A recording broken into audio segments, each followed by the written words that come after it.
You know how many times I wanted to just give up? How many times I've thought about ending it? Life is hard. Easy, it's not an option. But it's worth fighting. It's worth believing. It's worth giving yourself a chance. It's worth mustering yourself up, standing up inside yourself. It's worth fighting relentlessly, never giving up. It's worth fighting a good fight. It's worth being around motivated, positive people. It's worth being up-tempo. It's easy to have faith and feel good when you're feeling good and you have no pain and your bills are paid and you got a clean bill of health from the doctor. It's easy to be motivated then. But when that's not the situation, it's hard. When you look in the mirror and you don't see the person that you once saw. It's hard. I know it's hard, but do it hard. You got to go all the f in. When there's a will, there's a way, and there's always a way. When you're committed, you don't care about the facts. You don't care about the odds. You don't care about the opinions of others. The only thing you care about is making it through to the other f***ing side. No matter what it takes. You just got to keep searching, keep fighting, keep hammering, keep failing, keep trying, keep getting back up again, and stop at nothing to reach it. You gotta have mental toughness. You don't give up on me. You don't quit on me. You man up. You woman up. You get your life back. You get your family back. I need you to have mental toughness. When you come up against that thing, you gotta outlast it. And you gotta already have made up your mind before you get to cancer. You gotta already have made up your mind before you get to that exam. You gotta already have made up your mind when you're talking to your husband, when you're talking to your wife, when you're talking to that sickness. You gotta look at it before you even get to it. So don't you ever give up. You get to make a choice. Is failure going to break you or is failure going to make you? You get to decide. Failure doesn't. It's okay to fall. It's okay to cry. It's okay to go home. But quitting should never be an option. It's not in falling that makes us failures. It's in not getting up that makes us failures. And you get to decide if you get up or you don't get up. I can accept failure. Everyone fails at some point. I cannot accept not trying.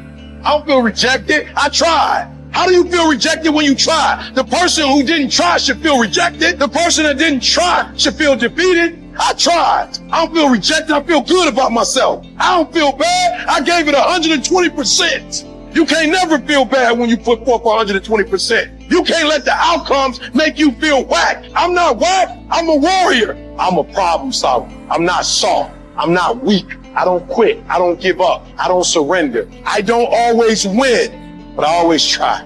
When you believe with everything in you that you are destined for greatness, you will find a way. You turn a tragedy into a triumph, despair into repair, pain into gain, adversity into prosperity. You have to know that this thing is going to work. Come hell or high water, whatever it is that I set out to do, it may not happen in 6 months, it may not happen in a year, it may not happen in 2 years, but at some point, my dream is going to become a reality. I think about my why. I can't quit. I can't stop. I can't get tired. I can't give up. I can't give in. My mama counting on me. My wife is counting on me. When you ain't got nothing left in your tank, you got to think about the people in your life that you're doing this for.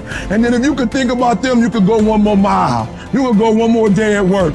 You keep going. You keep studying. You keep writing. You keep singing. You keep rapping. You keep boxing. You keep fighting. You keep dribbling. You just keep on keeping on. And if you persevere, every storm that's come, it will pass.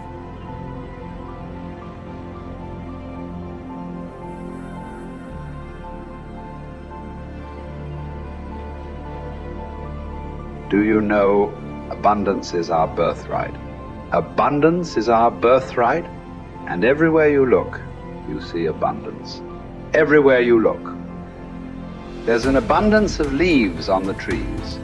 There's an abundance of snow in the ground. There's an abundance of water in the universe. There's an abundance everywhere you go, and you and I have the ability to create an abundance. Now you take nothing with you, you'll never own anything. You arrive with nothing, you're going to leave the same way. It's like somebody said, you come in with no hair and no teeth, no money, that's the way you leave. But while you're here, you can enjoy an abundant life. You can have all of whatever it is you want, but you have to earn it. Now, what would abundance be in your life? What would abundance be? To one person, it may be different than to another. But understand this, it all starts in our mind. Most people are letting what they have now control how they see themselves. They let their bank account control them. They let the friends they have control them. They let their conditions or circumstance control. That's not where we want to go. We want to go inside. Everything starts from the inside out. So let's start over. Let's start over. If life isn't the way you want it now, make up your mind. You're going to start over. You're going to sit down. You're going to write out how you do want it. Now, we want abundance. We want an abundance of friends. We want an abundance of money. We want an abundance of all the good things in life that make us more comfortable and have us enjoy life to a greater degree. And you know, we can have it, but we've got to understand we can have it. We've got to understand that we have infinite potential locked up within us. We've got a marvelous mind. We can think anything we want. You know, Viktor Frankl spent the war years in a concentration camp. And he said, regardless of the intellectual or physical abuse he was subjected to, no one could cause him to think something he didn't want to think. All the great leaders, all down through history, they have been complete, unanimous agreement. We become what we think about. Well, don't think lack and limitation. Think abundance in whatever you want. See yourself with plenty, with abundance. Hold the image and then just think, how can I get this? By continually seeing yourself with it, the way to get it will start to come to your mind. You will attract whatever you need because you're getting on an abundant frequency, and it'll all start coming into your life. As you move towards it, it'll come towards you. Abundance, it's your birthright. You've got to decide on it. Enjoy it. You know, if you can survive the temporary pain in your life, and all pain is temporary, if you can survive the temporary, on the other side of temporary pain, you meet another version of yourself, another insight about yourself. And that's why it's so important to grow as a person, because the more we grow and become a new person, we can help those that used to be like us. And that's why you and I are so addicted to growing and learning, and we're curious, because if you used to be a broken person and you no longer are quite as broken, you can help broken people. If you used to be broke financially and you no longer are, you can help people. Whatever you do for a living, at one time you didn't know about it and now you do. You can help those who need to know about it. And so you're immensely qualified if you understand the power of doing one more. 95% of people have an operating system in their mind where they operate out of history and memory. 5% of humans operate out of vision and imagination. So the reason we're so much happier, I believe, when we're children is we have no history and memory. So we operate out of imagination and dreams and vision. But at some age, some people it's 5 years old, some it's 8, some it's 18, some it's 28, they create a history, and that history then becomes the operating system. So even if they take on a new behavior or tactic, they're operating out of a pattern of thought and belief that's historic and memory-based. And so the number one thing I would say is begin to operate out of your imagination again, out of your vision again. Create from that place. If you create from that place, now you're not tied to the result in that moment. You're giving yourself space to imagine and create something new in your life. You're the product of who you hang around. Wow. How do I know if they serve me or not? Here's one way to just deduce this, because they could be beautiful people who care about you, and they might even support you. But when you're with them, what are you ever have those friends you're with them, you're like, you remember when, you remember that party, remember that thing? Yeah. And if your friends are constantly bringing you to the filtration system of memory and history all the time, think this through.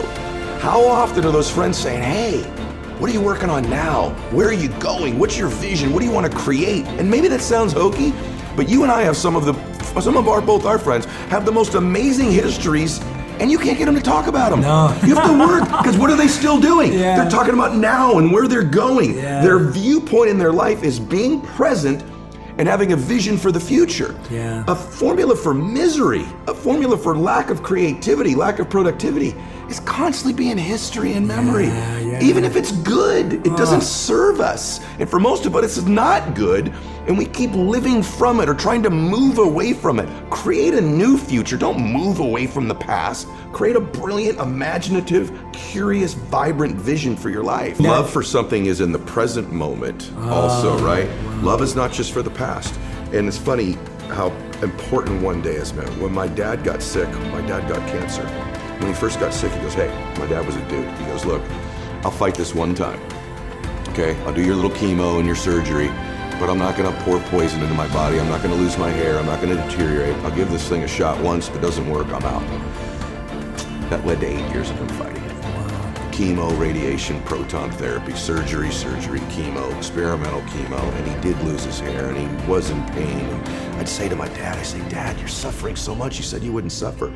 He said, no, Eddie, I'm in pain, but I'm not suffering. I choose not to suffer. And I'm not suffering because I get to see my grandkids again. And I said, Dad, why are you doing this? And he said, you only understand the power of one day when you're threatened with never having another one. I'll do anything for one more day.